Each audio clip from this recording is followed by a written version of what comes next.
Hello everyone, thank you for joining me. My name is Monica McCowan.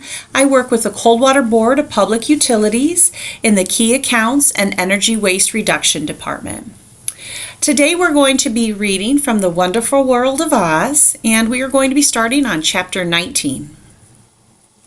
The next morning, Dorothy kissed the pretty green girl goodbye, and they all shook hands with the soldier with the green whiskers who had walked with them as far as the gate.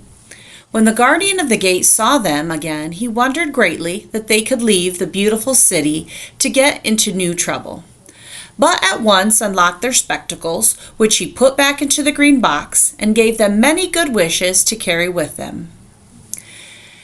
"You are now our ruler," he said to the Scarecrow, "so you must come back to us as soon as possible." "I certainly shall if I'm able," the Scarecrow replied, "but I must help Dorothy to get home first." As Dorothy bade the good-natured guardian at last farewell, she said, "I have been very kindly treated in your lovely city, and everyone has been good to me. I cannot tell you how grateful I am." "Don't try, my dear," he answered. "We should like to keep you with us, but if it is your wish to return to Kansas, I hope you will find a way."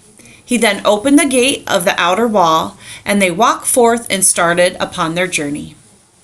The sun shone brightly as the friends turned their faces toward the land of the south.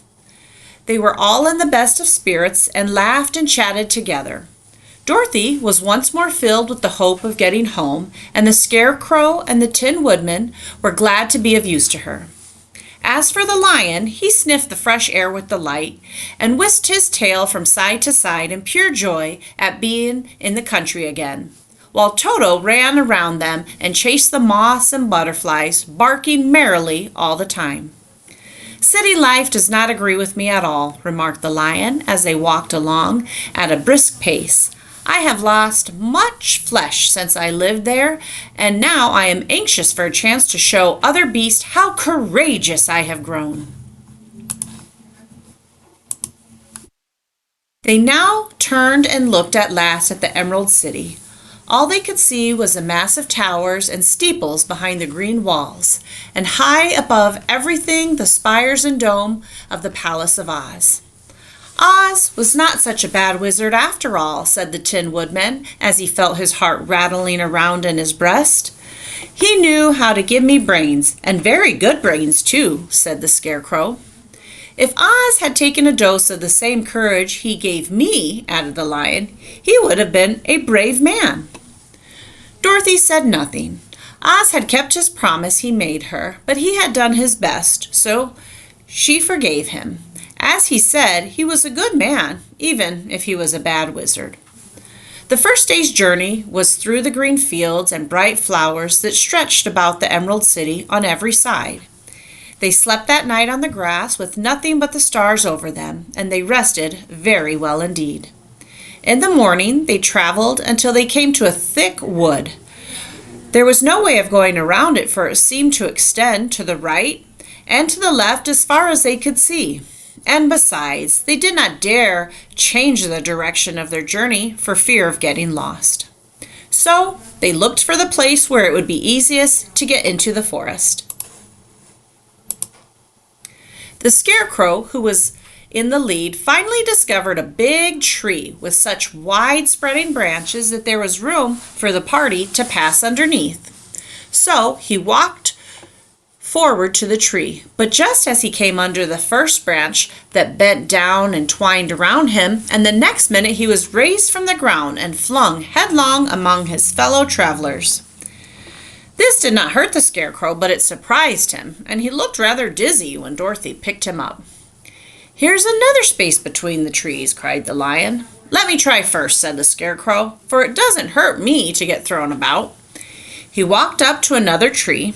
As he spoke, its branches immediately seized him and tossed him back again. "This is strange," exclaimed Dorothy. "What shall we do?" "The trees seem to have made up their minds to fight us and stop our journey," remarked the lion. "I believe I will try it myself," said the woodman, and shouldering his axe, he marched up to the first tree that had handled the Scarecrow so roughly. When a big branch bent down to seize him, the woodman chopped it so fiercely that it cut in two. At once the tree began shaking all of its branches as if in pain, and the Tin Woodman passed safely under it. "Come on," he shouted to the others. "Be quick." They all ran forward and passed under the tree without injury, except Toto, who was caught by a small branch and shaken until he howled. But the woodman promptly chopped off the branch and set the little dog free.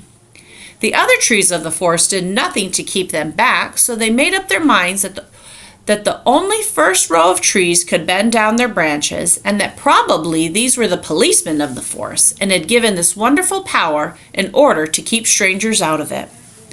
The four travelers walked with ease through the trees until they came to the further edge of the wood. Then, to their surprise, they found before them a high wall which seemed to be made of white china. It was smooth like the surface of a dish and higher than their heads. "What shall we do now?" asked Dorothy. "I will make a ladder," said the Tin Woodman, "for we certainly must climb over the wall." This chapter reminds me of the wonderful trees that we have here in the city of Coldwater. Did you know that you can save energy by planting trees in the right place? A tree planted for shade or windbreak results in lower utility bills every month. So, a well-placed tree can reduce consumer energy by up to 20%. Trees also make water clean. Cement keeps rainwater above ground, and trees filter water as they soak it down.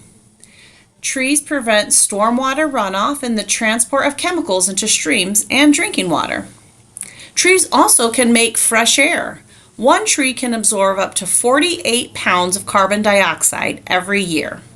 And one large tree can provide clean oxygen for up to 4 people. Plus, trees make our communities cool.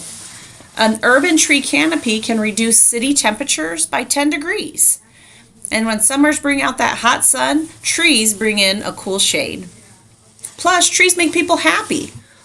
Park users report lower levels of anxiety and sadness after visiting parks, and studies have shown that children and youth living in greener neighborhoods are calmer and healthier. I'd like to thank everybody today for joining me. Again, my name is Monica with Coldwater CBPU. Thank you.